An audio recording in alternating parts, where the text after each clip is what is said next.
नमस्कार, मैं निकिता वर्मा आपका स्वागत करती हूं। उत्तर प्रदेश उत्तराखंड के हर एक कोने से छोटी बड़ी खबरों को आपके साथ साझा करने वाले today 24 news Uttar Pradesh Uttarakhand channel में। नमस्कार, वाराणसी में आपका स्वागत है टुडे 24 उत्तर प्रदेश उत्तराखंड। वाराणसी से मैं खुशरंग हिना और आज हम पहुंच चुके हैं वाराणसी की जनता के बीच ये जानने कि 2024 लोकसभा चुनाव में आखिर किसकी जीत होगी।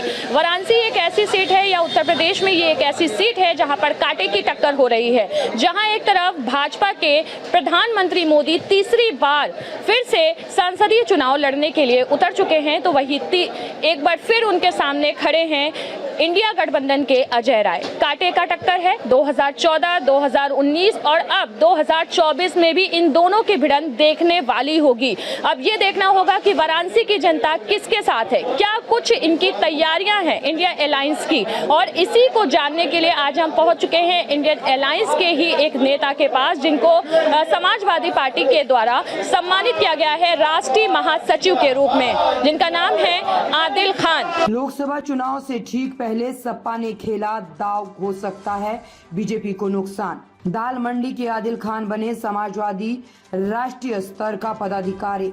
राष्ट्रीय अध्यक्ष अखिलेश यादव ने क्रांतिकारी नेता, कई बार जेल व दर्जनों मुकदमा, भाजपा शासन में जेल वाले युवा दिलों की धड़कन आदिल खान को युजन सभा राष्ट्रीय सचिव बनाया व अखिलेश यादव जी ने क्रांतिवीर से लेटर में लिखकर सम्मानित किया, जिसके लिए आदिल खान के सभी चाहने वालों में खुशियों की लहर छा गई। देर रात से ही बधाई का दौर चालू है। आज हाड़ा सराय में उनको समाजवादी नेता दिलशाद और अन्य पदाधिकारियों के द्वारा सम्मानित भी किया गया। सुल्तान एडवोकेट हूँ मैं। अच्छा, आप अपना पहले आप समाजवादी पार्टी के नेता रह चुके हैं? जी, मैं 1996 से समाजवादी में सदस्य हूँ और मैं 2 बार की बेनिया क्षेत्र की पार्षद रही हूँ। आज का प्रोग्राम के बारे में बताइए। आज हमारे क्षेत्र का हमारा छोटा भाई आदिल खान युजन सभा के प्रदेश सचिव, राष्ट्रीय प्रदेश सचिव नियुक्त हुए हैं। हम सब में बहुत हर्षोल्लास है। हम उनको अपनी तरफ से तहे दिल से मुबारकबाद देते हैं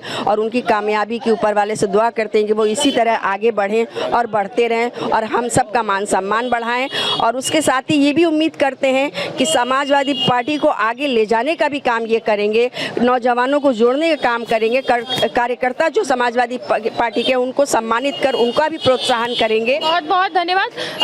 सबसे पहले तो आदिल जी, आपका बहुत बहुत स्वागत है और कॉन्ग्रेचुलेशंस आपको कि आपको राष्ट्रीय महासचिव बनाया गया है। अब किस तरह की जिम्मेदारी आपको दी गई और किस तरह की वाराणसी की जनता के लिए आप काम करें? सबसे पहले हम लोगों के आगे यही चुनौती है कि अजय राय जी को जिताया जाए और इंशाल्लाह हम लोग जिताएंगे और आज से हम लोगों का काम चालू हो गया है।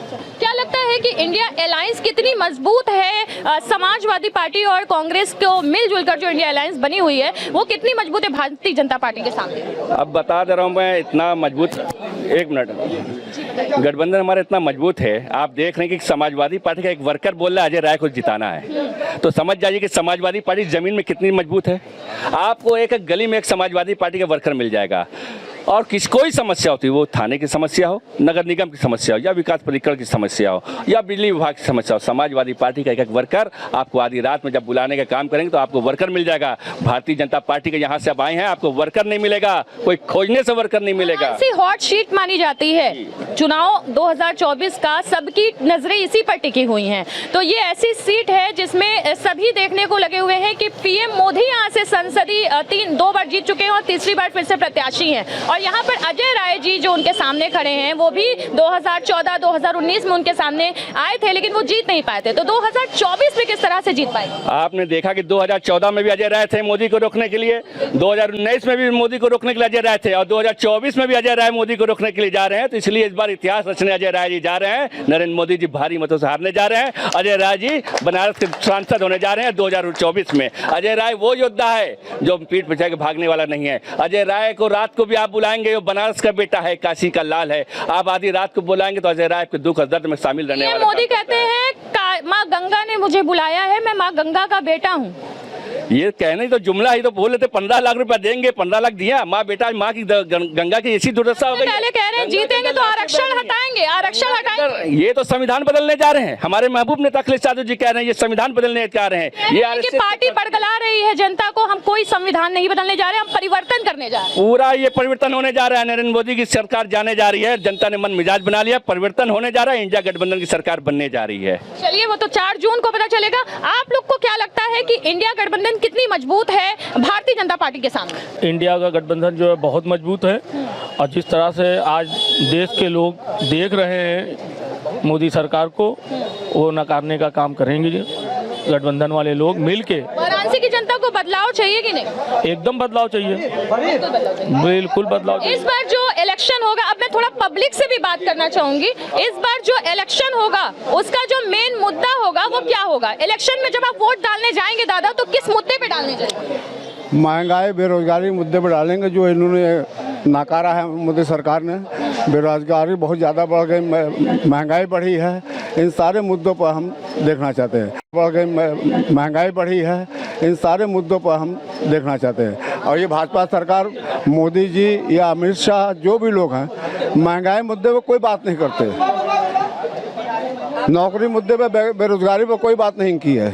इनकी मुद्दा बस यही है, मुसलमान हिंदू मुसलमान करके चुनाव लड़ना, और कोई मैटर नहीं के पास है।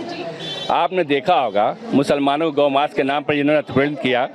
आज हिंदुस्तान की सबसे बड़ी कंपनी अल कबीर का मालिक कौन है? गुजराती हैं, 2 हैं, उनका मुंबई में सेंटर है, और ये गौ मांस की कंपनी से 2500 करोड़ रुपया चंदा ले लेते हैं। ये पाकिस्तान मुसलमान करते हैं और पाकिस्तान की कंपनी से चंदा ले लेते हैं। तो ये सिर्फ बांटने का काम करते हैं। इनको जहाँ अपना स्वार्थ रहता है, वो स्वार्थ रहता है, उस स्वार्थ का काम भारतीय जनता पार्टी। चलिए बहुत बहुत धन्यवाद।